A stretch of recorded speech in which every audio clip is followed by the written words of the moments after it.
નમસ્કાર. આપણો નાતો તંદુરસ્ત વાતો. ડૉક્ટર જીવરાજ મહેતા હોસ્પિટલ એ ખરેખર એક આરોગ્ય મંદિર છે.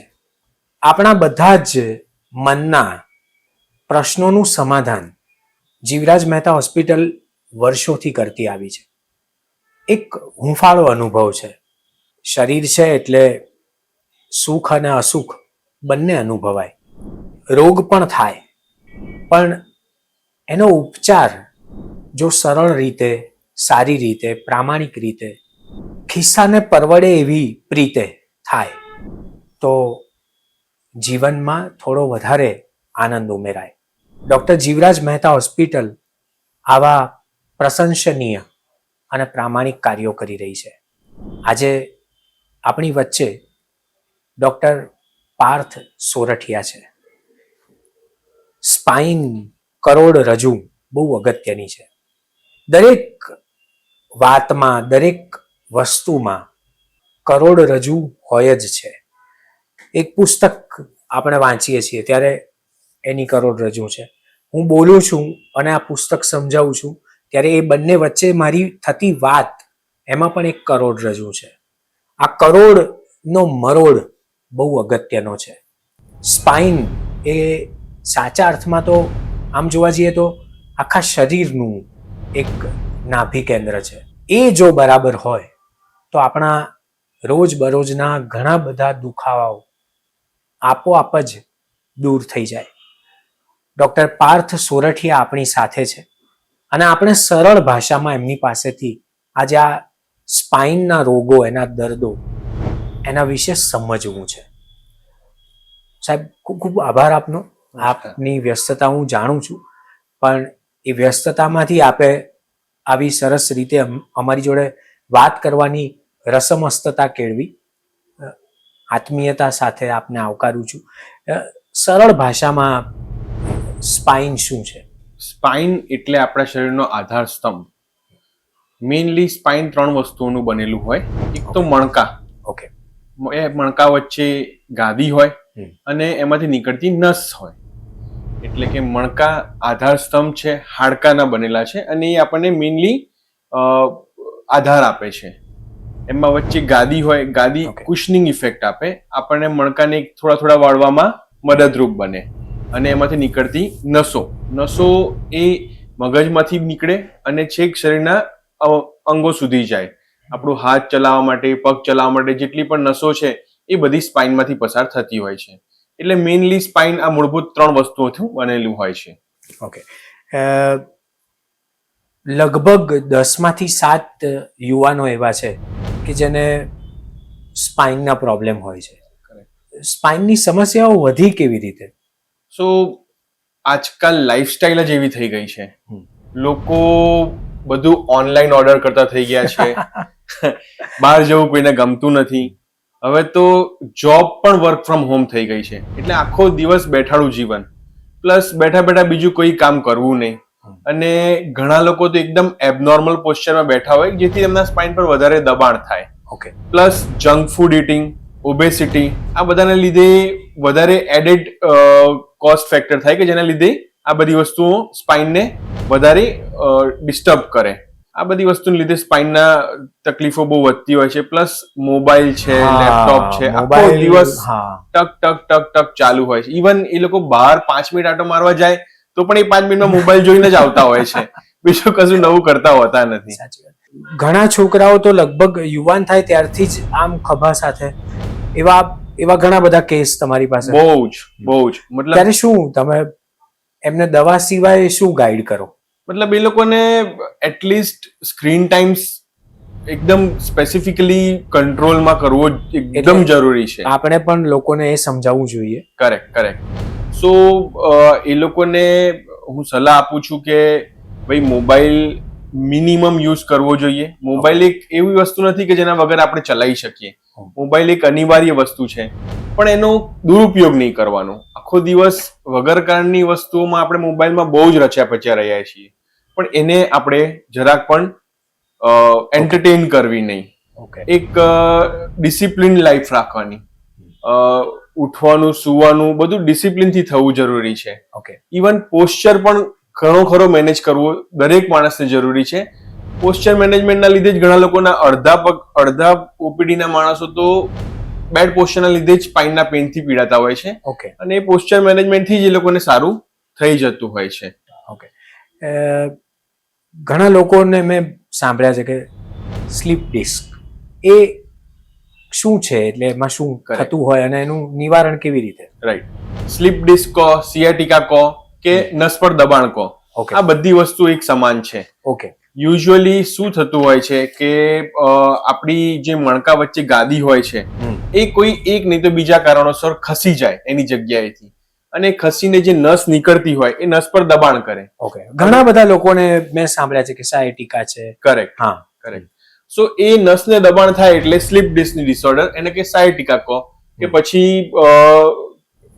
પગમાં કરંટ જેવું જાય, પગમાં ઝનઝનાટી થાય, ખાલી ચડી જાય, અસહ્ય દુખાવો થાય. ઘણા લોકો તો બેસી પણ ના શકે એ ટાઈપનું અસહ્ય દુખાવો થાય છે આ પ્રકારના રોગમાં. એટલે મેં જેમ કે ઘણાને જોયા છે કલાકારોને કે કીબોર્ડ વગાડતા હોય તો એમને સૌથી વધારે મેજર પ્રોબ્લેમ સાયટિકાનો થયો, કારણ કે 2-2.5 કલાક સતત વગાડવાનું હોય, પછી પાછો બીજો પ્રોગ્રામ એક દિવસે લીધો હોય, એ પાછો ત્રીજો લીધો હોય, આવું પાછું સતત સળંગ ચાલતું હોય. અને ઘણીવાર એવું પણ જોયું છે કે સતત બેસવાને કારણે પણ આ મેજર પ્રોબ્લેમ થતા હોય છે. લોંગ ડ્યુરેશન સુધી બેસવું પણ હિતાવહ નથી. અચ્છા, તો એના માટે શું કરવું જોઈએ દિવસ દરમિયાન? યુઝ્યુઅલી જે લોકોનું જોબ હોય કે જેમાં લોંગ ટાઈમ સુધી બેસવાનું હોય એ લોકોને હું સલાહ આપતો હોઉં છું કે એટલીસ્ટ 40-45 મિનિટ્સ એક બ્રેક લે, ઊભા થાય, થોડું સ્ટ્રેચિંગ કરે, 5-1 મિનિટ ટહેલી આવે, કંઈક ચા નાસ્તાનો બ્રેક બને, કંઈક ને કંઈક કારણોસર કોઈક બીજું નાનું મોટું કામ હોય એ લોકોના કામમાં, એ બધું ઇન્કોર્પોરેટ કરીને એક નાનકડો બ્રેક લે, જેથી એમના સ્પાઇન પર જે એક કન્ટિન્યુઅસ બેસવા પર પ્રેશર આવતું હોય એ ના આવે. એની સલાહ. ઘણા લોકો મેં જોયું છે કે સતત ડ્રાઇવિંગ કરતા હોય તો એવા લોકોને બી પછી પાછળથી ડેફિનેટલી તો એટલે એમને રોમાંચ હોય ચલાવવાનો કે પહોંચવાનો ઉતાવળ બી હોય, તો વચ્ચે 2-2.5 કલાકે બ્રેક લેવો જોઈએ કે? 100% લેવો જોઈએ. પ્લસ એ લોકોએ ખાડા ખરબચડા રોડથી તો ખાસ સાવધાન રહેવું જોઈએ. ઘણા બધા દર્દીઓ એવા આવે છે ઓપીડીમાં કે જે એકદમથી બમ્પમાં આવ્યું અને પછી દુખાવો ચાલુ થઈ ગયો અને પછી એમને સ્લીપ ડિસ્કની બીમારી થઈ ગઈ. એવું પણ બને છે ઘણીવાર, એવું જોયું છે કે કદાચ ઓવર જીમિંગ થાય, જીમ ઓવર કર્યું હોય તો પણ એવું બને? 100% બને. બેઝિકલી જીમ એ એક એવી વસ્તુ છે કે જે આપણને ફિટ રાખવા માટે કામ કરે છે, પણ એનો ઉપયોગ કઈ રીતે કરવો એ દરેક માણસને જાણવું જરૂરી છે. ત્યાં ટ્રેનર હોય, ટ્રેનર આપણને શીખવાડે એવી રીતે શીખવું જરૂરી છે. જો ટ્રેનર વગર ઘણા લોકો શું કે ચલો આજે વજન ઉઠાઈ જ લઈએ અને પછી ફેસબુક પર, ઇન્સ્ટાગ્રામ પર, અને એ લોકોનું પોસ્ચર સ્પાઇન સીધી રાખ્યા વગર આડી રાખીને એકદમથી ઉઠાવે ને પછી પાછળ ડિસ્ક નીકળી જાય અને પછી એ બધી મગજમારીઓમાં ભરાઈ જાય. તો તમારો સુઝાવ શું છે? સ્પાઇનને કેટલી માત્રા સુધી વાળવી જોઈએ, એનો ઉપયોગ કેવી રીતે કરવો? કેટલાક લોકો સવારથી સાંજ સુધી આમ હોય બહુ સ્વસ્થ, પણ સાંજ પડતા સુધીમાં બેક પ્રોબ્લેમ શરૂ થાય, સ્પાઇનના પ્રોબ્લેમ શરૂ થતા હોય, લગભગ બપોર થતા સુધીમાં એ થોડા વધી જતા હોય. રાઈટ.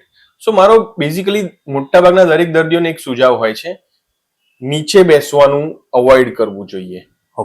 ઝૂકવાનું અવોઇડ કરવું જોઈએ અને ભારે વસ્તુ ઉચકવાનું અવોઇડ કરવું જોઈએ. આ ત્રણેય વસ્તુ તમારે અવોઇડ કરવી જોઈએ. ઘણા લોકોનું કામ જ એવું હોય છે કે આ બધું કરવું પડે. એક્ઝેક્ટલી. સો એ લોકોએ બને ત્યાં સુધી સ્પાઇન બેન્ડ ના થાય અને ઘૂંટણ બેન્ડ કરીને નીચે જવું જોઈએ અને સ્પાઇનને સીધી રાખીને જ વસ્તુ ઉઠાવવી જોઈએ, જેથી સ્પાઇન પર લોડ ઓછામાં ઓછો આવે. મારા વાંચવાના શોખને કારણે ક્યાંક એવું વાંચ્યું હતું કે પહેલા આપણે 4 પગા હતા અને પછી ધીરે ધીરે આપણે 2 પગ ઊંચા કરીને ચાલવા માંડ્યા અને પછી ધીરે ધીરે આપણે 2 જ પગથી ચાલ્યા.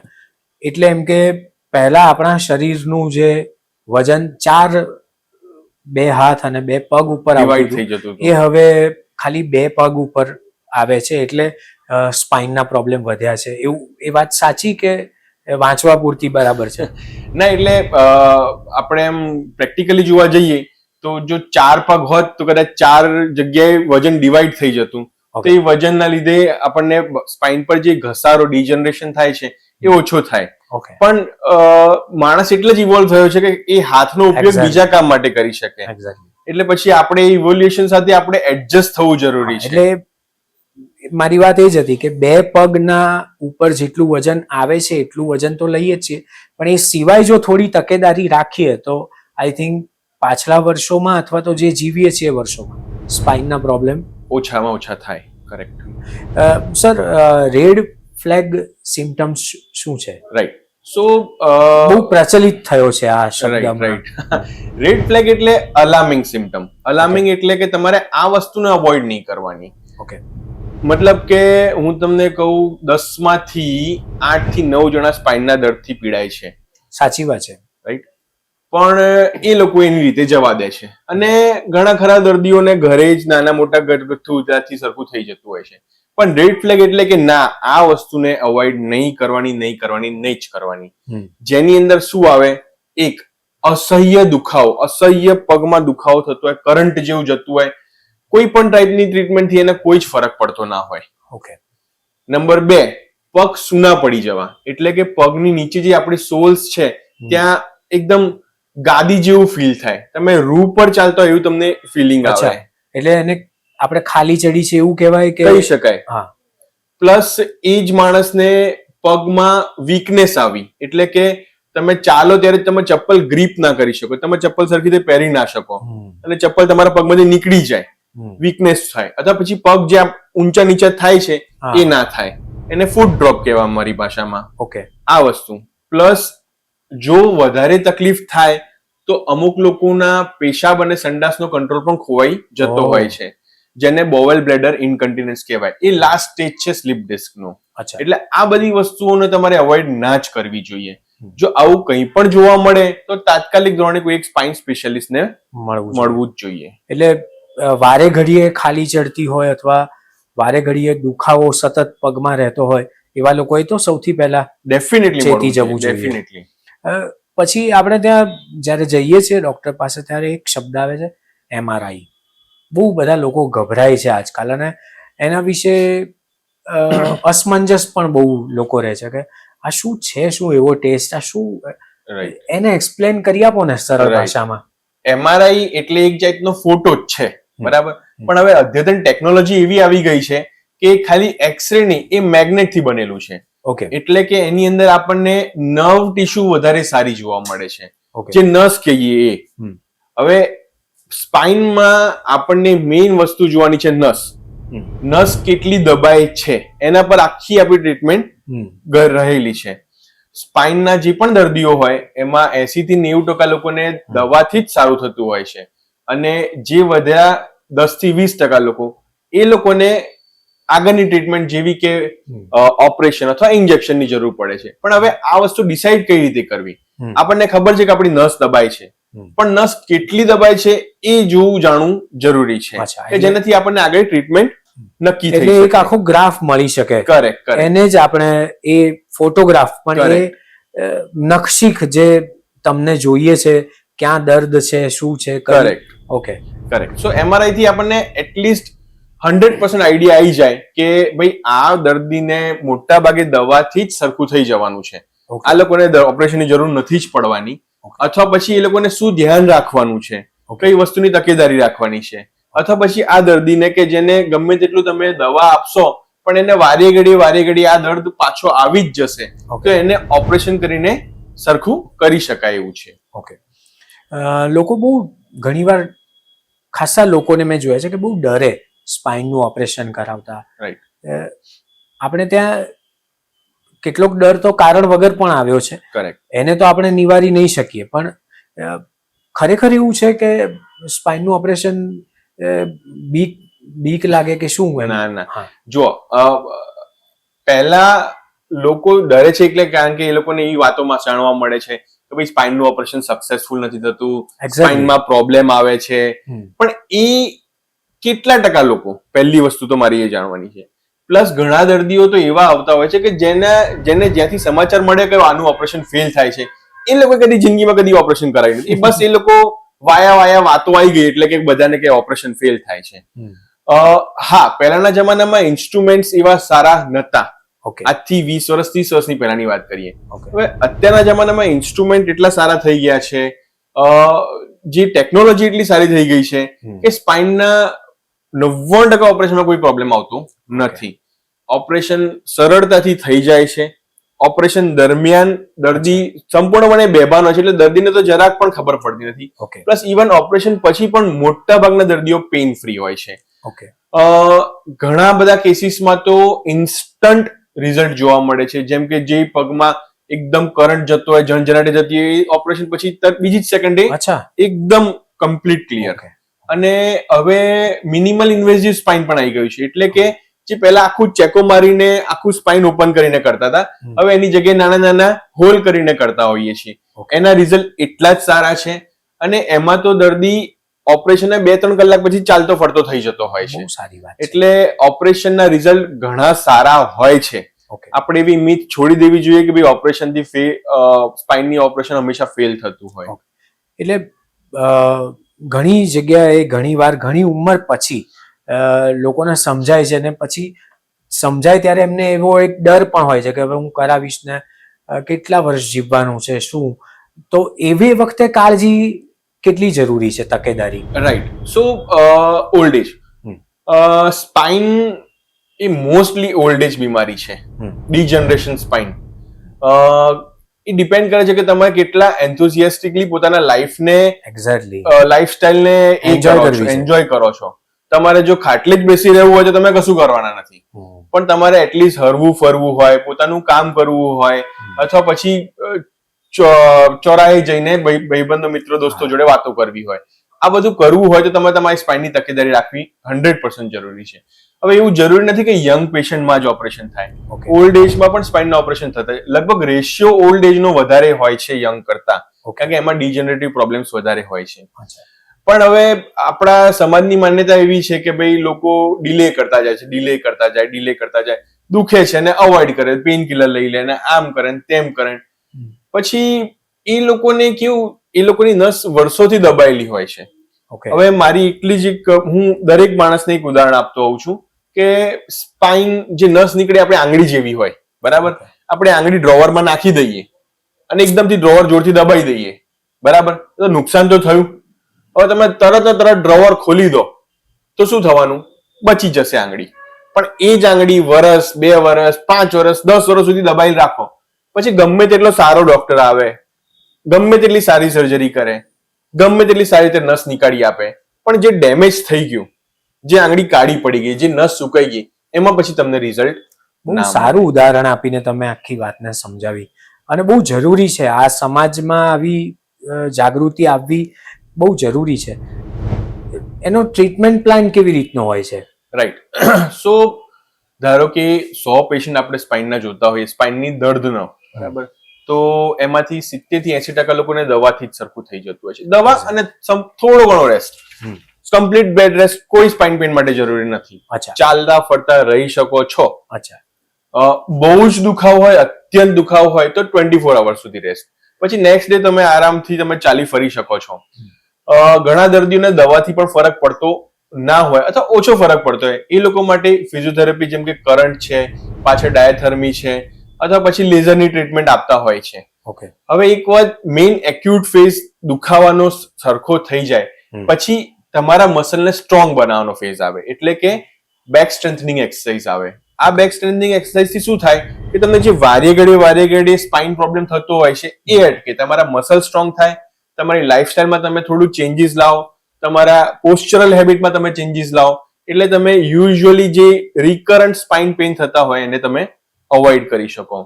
નાઉ રેડ ફ્લેગ સિમ્ટમ્સ આયા અને સ્પાઇનમાં જો બહુ જ કમ્પ્રેશન આવ્યું તો પછી એવા દર્દીઓને ઓપરેશનની સલાહ આપતા હોઈએ છીએ. ઓપરેશન 2 પ્રકારે થાય, ઓપન પણ થાય અને મિનિમલ ઇન્વેઝિવ થાય. એ એક હમણાંથી એક નવો શબ્દ આવ્યો છે B12 ઓછું છે. એને કોઈ સ્પાઇન સાથે લેવા દેવા ખરા? એટલે એમ કે બહુ હાડકા મજબૂત કરવાની જરૂર છે ને આમ છે ને એના ઇન્જેક્શન ને એની દવા ને જીભ નીચે ગોળી રાખો. રાઈટ. સો બહુ સરસ ક્વેશ્ચન છે. એકચ્યુઅલી B12 અને D3 બંને માટેની વાત કરવા માંગુ છું. જી. B12 નું મેઇન સોર્સ છે ને નોન વેજીટેરિયન ફૂડ છે. ઓકે. અને most of the Gujaratis are vegetarian, pure vegetarian, મતલબ એ લોકો ઈંડા પણ કન્ઝ્યુમ કરતા નથી. એટલે એક ઉંમર થાય ને પછી આપણને B12 ની કમી આવતી હોય જ છે. ઓકે. ઘણાને વધારે અંશે, ઘણાને ઓછા અંશે. અને D3 એટલે કે આ એક એવું વિટામિન છે કે જે સૂર્યપ્રકાશથી મળે આપણને. D3 આપણા શરીરમાં બનેલો હોય પણ એ એક્ટિવેટ સૂર્યપ્રકાશથી થાય. સૂર્યપ્રકાશ કેવા કે જે સવારના કુણા તડકા હોય, સવારના 7 થી 9, મિનિમમ અડધો કલાક તમે સવારના 7 થી 9 માં રહો તો તમારા શરીરમાં ઇનફ D3 બને. હવે આપણી લાઈફસ્ટાઈલ એવી છે કે બપોરે તો જાગે છે. કરેક્ટ. સો ના સૂર્યપ્રકાશ મળે છે, ના આપણને નોન વેજીટેરિયન ફૂડ કન્ઝ્યુમ કરીએ છીએ. એટલે મોટા ભાગના લોકોને D3 અને B12 ની ઉણપ થાય જ છે. હવે આ બંને વિટામિન છે ને, એકદમ સિમ્પલ ઉદાહરણ આપું ને તો ગાડીમાં ઓઇલ જેવા છે. ઓકે. તમારા ગાડીમાં ઓઇલ ખરાબ થઈ જાય, ભલે પેટ્રોલ પડ્યું હોય, મશીન ચાલતું હોય, બહુ સારું ઉદાહરણ છે, પણ તમને એ રીધમ તમારી ના આવે, એટલે તમે સુસ્ત પડી જાઓ, મંદ પડી જાઓ, તમે થાકેલા લાગો, તમને ઊંઘ પણ તમારી ના થાય, તમને એવું લાગે કે ભાઈ તમે વર્ષોથી કામ કરો છો, તમે આરામ પણ નથી કરી રહ્યા. ઓકે. એટલે એ બધી વસ્તુમાં થાય. પ્લસ B12 એ નર્વ ટિશ્યુમાં મેઇનલી યુઝ થતું હોય, એટલે એમાં જો B12 ની ઉણપ થાય એટલે આપણે નર્વની જે પ્રોપર જે બંધારણ હોય એ સરખું ના થાય, એટલે તમને ટિંગલિંગ, ઝણઝણાટી, ખાલી ચડી જવી એ થાય.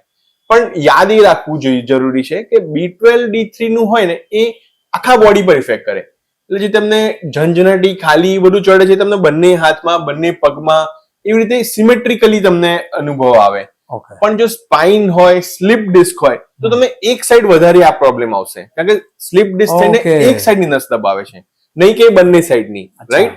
સો એમાં તમને એક પગમાં અથવા એક હાથમાં વધારે સિમ્પટમ્સ ફીલ થશે રેધર ધેન બંને સાઈડ.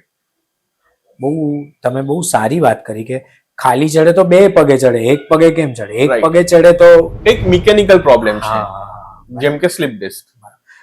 સર, એવા મેં ઘણા લોકોને જોયા છે કે ઓફિસમાં આખો દિવસ, પહેલા માણસ સૂરજમુખી જેવો હતો, હવે કોમ્પ્યુટર મુખી, લેપટોપ મુખી, ઘરે આવે તો મોબાઈલ મુખી, પોતાનું મુખ જ નથી રહ્યું, મુખી એવો થઈ ગયો. એવા સમયે એટલા બધા લોકો આ સ્પાઇન પ્રોબ્લેમથી પીડાતા હશે, પણ કદાચ જાણે પોતાને જ ખબર ના હોય એવી રીતે જીવતા પણ હશે. એવા લોકોની લાઈફસ્ટાઈલ માટે તમે શું કહેશો?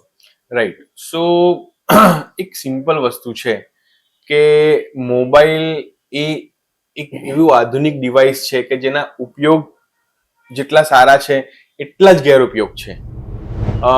મોબાઈલ જોવું એકદમ ઓછું કરી દેવું જોઈએ. એમાં એસેન્શિયલી જે એપ્સ છે જે તમને આગળ નથી લઈ જતી, એ બધી વસ્તુઓમાં તમારે ટાઈમ વેસ્ટ ના જ કરવો જોઈએ. પ્લસ તમારે તમારા પોસ્ચરનું ધ્યાન રાખવું જોઈએ. તમારી કમર સીધી, ડોક સીધી, હંમેશા માટે તમે પોસ્ચરનું ધ્યાન રાખશો તો તમને આગળ જતા ફાયદો થશે. લેપટોપ, ઘણા લોકો શું કરે, એક બે ઓશિકા રાખે, સૂતા હોય અને આમ લેપટોપ જોવાનું ચાલુ કરી દે, પછી સવારે આ સાહેબ મને આ દુખે છે, તો પછી એવું શું કામ કર્યું કે જેના લીધે દુખે છે? રાઈટ. એટલે તમને ખબર છે કે તમારી પ્રોબ્લેમ શું છે, તમે અનનેસેસરી દવા લઈને તમારી જિંદગીને શું કામ એ કરો છો, કોમ્પ્લિકેટેડ બનાવો છો? અવોઇડ કરો. એટલીસ્ટ મારું તો માનવાનું એવું થાય છે કે બેડરૂમમાં મોબાઈલ લઈ જ ના જોઈએ, અનલેસ એટલે તમે કોઈ ઇમરજન્સી બ્રાન્ચ વાળામાં કામ કરો છો. બહાર મૂકી દેવાનો, એ બહાર રહ્યું, પછી બીજા દિવસે સવારે. મેઇનલી તો આ એક મારું એ લોકો માટે સલાહ છે. ઘણી સાહેબ એપ આવી છે હમણાંથી કે આટલા કિલોમીટર ચાલવું જોઈએ, આ એક્સરસાઇઝ આ રીતે કરવી જોઈએ, એ બધી યુઝફુલ હોય છે ખરી? હા, એક રીતે હા, એક રીતે ના. કારણ કે પછી શું થાય છે કે તમે એક કોઈ પણ જાતની સલાહ વગર એનું અમલીકરણ શરૂ કરો છો, એને બનાવો છો અને પછી એનાથી એ પાછા દુઃખ થાય છે. એટલા માટે હું આ પ્રશ્ન પૂછું છું. ઘણા લોકો ટેવાયેલા છે કે ભાઈ આજે મેં આ પ્રમાણે આમ કર્યું અને પછી પાછળથી એ જ એપ એને કારણે એને મુશ્કેલીમાં મૂકી હોય એવું. રાઈટ. સો આ બધું કેવું છે કે આપણા શરીરનું આપણે ધ્યાન રાખવાનું છે. આપણા શરીરનું કોઈ એપે ધ્યાન નથી રાખવાનું. એક્ઝેક્ટલી. તમને દરેકની બોડી અલગ અલગ બિલ્ડ થયેલી છે. કોઈ જાડું છે તો એને વધારે ચાલવાની જરૂર છે, કોઈ પાતળું છે તો એને માપસરનું ચાલવાની જરૂર છે, કોઈને ડાયટિંગમાં કેટલું કેલરી લેવાની જરૂર છે. દરેકની અલગ અલગ રિક્વાયરમેન્ટ છે. હવે આ બધી સ્ટેન્ડર્ડાઇઝેશન એ એપમાં તમને જોવા મળતું નથી. પ્લસ આ મોબાઈલ એપ્સ છે ને બધું દેખાવનું વધારે છે. મેં આ કર્યું, સ્ક્રીનશોટ પાડીને મેં આટલી સાયકલ ચલાવી. તે એટલી સાયકલ ચલાવી પણ તને સાયકલ ચલાવવાની જરૂર હતી? રાઈટ. અથવા જેને ચલાવવાની જરૂર છે એ ચલાવતું નથી, એ ખાલી જોઈ જેને દુઃખી થાય છે પ્લસ ડિપ્રેસ થાય છે કે ભાઈ ઓલું ભલાનું કરે છે ને હું નથી કરી રહ્યો. એના કરતા બેટર છે કે બધી વસ્તુ મૂકો, સવારે ઉઠો વહેલા, ચાલવા જાઓ, સાયકલ કરવા જાઓ. આ બધી વસ્તુથી તમને ફાયદો થશે. જે વસ્તુ તમારા જિંદગીને ચેન્જ કરી શકે છે એ વસ્તુ કરવાની જરૂર છે. જે વસ્તુથી દુનિયા લોકો ચેન્જ કરે છે એ જોવાની તો કોઈ ફાયદો છે જ નહીં. એવા ઘણા કિસ્સાઓ તમારી આજુબાજુ બનતા જ હશે. કોઈ એવા પેશન્ટની વાત કરી શકો કે જે રાઈટ ઘણા કિસ્સામાં દવાથી જ ક્યોર થયો હોય અને આનંદિત હોય, ઘણા કિસ્સામાં ઓપરેશન જ કરવું પડ્યું હોય અને આનંદિત હોય, અને ઘણા કિસ્સામાં કંઈ જ ન કર્યું હોય અને તમે ખાલી એને થોડા એના રીત રસમ પોસ્ચર બદલવાનું કીધું હોય અને સરખો થયો એવું. મેજોરિટી કહું તો મેજોરિટી પબ્લિકને દવાથી જ સારું થઈ જાય છે. અમુક જ એવા પેશન્ટ હોય કે જેને ઓપરેશનની જરૂર ના છૂટકે. કરેક્ટ. સો એક એવો મને કિસ્સો યાદ આવે છે. એક બેન હતા, 32-33 વર્ષના હશે. એમને નવજાત શિશુ હતો 6-7 મહિનાનો, પણ એકદમથી એમની ડોક રહી ગઈ અને મને મળવા આવ્યા. ડોકમાં સખત દુખાવો અને હાથમાં ફૂલ ઝંઝનાટી ખાલી ચડી ગઈ અને હાથનું જે તાકાત હોય એ પણ ઓછી થઈ ગઈ હતી. MRI કરાવડાયો. MRIમાં જોવા મળી કે 5મા-6 નંબરની જે મણકો હોય ડોકનો, ત્યાં ગાદી ખસી ગઈ છે અને નસને બહુ જ દબાવે છે. હવે આ પ્રકારના કેસીસમાં આપણે ઓપરેશન કરવું જ પડે, કારણ કે જે નસનું જે દબાવ હતો એ અસહ્ય હતો અને પ્લસ હાથમાં નબળાઈ આવવાની ચાલુ થઈ ગઈ. હવે બેનને સમજાયા, બેન એગ્રી થયા અને નેક્સ્ટ ડે ઓપરેશન કર્યું. ઓપરેશન યુઝ્યુઅલી ડોકના જે ગાદીના ઓપરેશન થતા હોય છે એ બે રીતે થતા હોય, આગળથી થતા હોય, પાછળથી થતા હોય. એમના માટે આગળથી વાળું સુટેબલ હતું. આપણે દૂરબીનથી 3-4 સેન્ટીમીટર જેટલો કટ હોય અને વચ્ચેથી જતા હોઈએ, જે ગાદીનો જે ભાગ હોય જે નસને દબાવે છે એને આપણે નીકાળી દેતા હોઈએ. હવે એક વાર મિકેનિકલ ફેક્ટર નીકળી ગયું એટલે નસ એકદમ ખુલી ગઈ. નસ ખુલી ગઈ એટલે બેન જાગ્યા એવું તરત જ એમનું પેઇન સાવ રિલીફ. ગજબ. અને નેક્સ્ટ ડે બેનને રજા આપી દીધી. બેન ઘરે ગયા, બાળકને ઉઠાવવાનું બધું જ ચાલુ કરી દીધું. અઠવાડિયા પછી ફોલોઅપમાં આવે, ખુશ થઈને આવ્યા હતા. એમણે એ જ કીધું કે બહુ સારું ડિસિઝન લીધું અને અમુક વસ્તુઓને લંબાવવાનો કોઈ ફાયદો ના થાય. ઘણા લોકો લંબાવતા પણ હશે, એવું બન્યું હશે. ડેફિનેટલી. મતલબ કે એક સિમ્પલ છે કે તમારી નસ દબાય છે, તમને ખબર છે કે તમારી નસ દબાય છે, તમને અસહ્ય તકલીફ થાય છે, પણ તમે આગળ વધતા નથી. હવે what is the next stage? So ગાડી તો દબાવવાની જ છે, ગાડી ધીમે ધીમે વધશે પણ ખરી. એટલે એ ગાડી વધતા જે મેજર નસ હોય કે જે આખા શરીરને કંટ્રોલ કરતી હોય એમાં જાય. એના લીધે શું થાય તો બીજા હાથને તકલીફ થાય, બે પગને તકલીફ થાય, પેરાલિસિસ થઈ જાય અને પછી માણસ વ્હીલચેર પર થઈને આવતું હોય. હવે આ એક પ્રકારનું એમનું નેગ્લિજન્સ છે. તમને ખબર છે કે તમને પ્રોબ્લેમ છે, નંબર 1. તમને ખબર છે કે પ્રોબ્લેમ વધી રહ્યો છે, નંબર 2. તમને ઘણા ડોક્ટરે મળીને સલાહ પણ આપી દીધી છે કે ભાઈ આમાં ઓપરેશન વગર ચાલશે નહીં, તેમ છતાં ડરવાનો શું મતલબ છે? પછી તમે વ્હીલચેરમાં આવો, તમારા હાથ પગ ખોટા પડી જાય અને પછી તમે એવું વિચારો કે ભાઈ ડોક્ટર ભગવાનની જેમ આવીને બધું સરખું કરી જાય. એ તો જેમ મેં કીધું એમ નસની જેવી વાત છે, આંગળી જેવી વાત છે. આંગળી એક વખત કાળી પડી ગઈ, નસ એક વખત સુકાઈ ગઈ, પછી ડોક્ટર કઈ જાદુ નથી કરી શકવાનું. ડોક્ટર શું કરશે તો એ નસ પર જે દબાવ છે એ દબાવ નીકાળી આપશે. પછી નસની જે પ્રકૃતિ હોય, જે જીવંત હોય, જેટલી એની તાકાત હોય એ પ્રમાણે તમારી શક્તિઓ પાછી આવે. ડોક્ટર જીવરાજ મહેતા હોસ્પિટલ આવા સ્પાઇનના દર્દ માટે એવા એવા જે રોગો છે કે જે આપણને રોજબરોજના જીવનમાંથી આપણે આપણી જાતે જ આપણને ગિફ્ટ સ્વરૂપે આપ્યા છે, એના માટે શું કરી શકે છે? જે વસ્તુ આપણે પ્રોબ્લેમ કરે છે, જેમ કે આપણે આપણા શરીરનું ધ્યાન રાખવું જોઈએ, આપણે વજન એકદમ નિયમિત રાખવું જોઈએ, ડાયટમાં ખાસ ધ્યાન રાખવું જોઈએ, ઓબેસિટી અવોઇડ કરવાની, વર્કઆઉટ નિયમિત ધોરણે કસરત કરવી જોઈએ, પોસ્ચર મેન્ટેનન્સ કરવું જોઈએ, લાઇફસ્ટાઇલ મેન્ટેનન્સ કરવી જોઈએ. આ બધી વસ્તુથી આપણે ઘણા ખરા સ્પાઇનના દર્દથી દૂર રહી શકીએ છીએ. કરોડરજ્જુ બહુ અગત્યની આપણા શરીરની એક વાત છે. એને સરખું રાખવું એ તો આપણા બધાની ફરજ છે. ઘણા ખરા કિસ્સામાં મેં એવું જોયું છે કે લગભગ બધાને ખબર હોય છે કે મને બેકનો પ્રોબ્લેમ શેના કારણે છે, પણ ઘણા ખરા કિસ્સામાં એવું જોયું છે કે એ જેના કારણે પ્રોબ્લેમ છે ને એ જ એના ધંધા સાથે સંકળાયેલો છે. જીવાતા જીવનની આ વાસ્તવિકતા છે કે આપણે કોમ્પ્યુટરની સામેથી નથી બહાર જવાના. કેટલાક લોકો ઉંમરના અમુક તબક્કા પછી ટીવીની સામે બેસી જ રહેવાના છે. મોબાઈલ કોઈ પણ ઉંમરે હવે તમારી પાસે હોવાનો જ છે. તો હવે એવા સમયે શું કરવું એની વિગત ડૉક્ટર સાહેબે આપણને બહુ અદ્ભુત રીતે સમજાવી. ડૉક્ટર જીવરાજ મહેતા હોસ્પિટલ આવી પૂરેપૂરી તકેદારી રાખે છે. તમને ક્યાંય પણ કોઈ પણ વાતે થોડીક પણ શંકા જાગે તો એ શંકાનું સમાધાન ડૉક્ટર જીવરાજ મહેતા હોસ્પિટલ પાસે છે. તરત જ જજો. એવું લાગે તો આજે અને અત્યારે જ સંપર્ક કરજો. આભાર.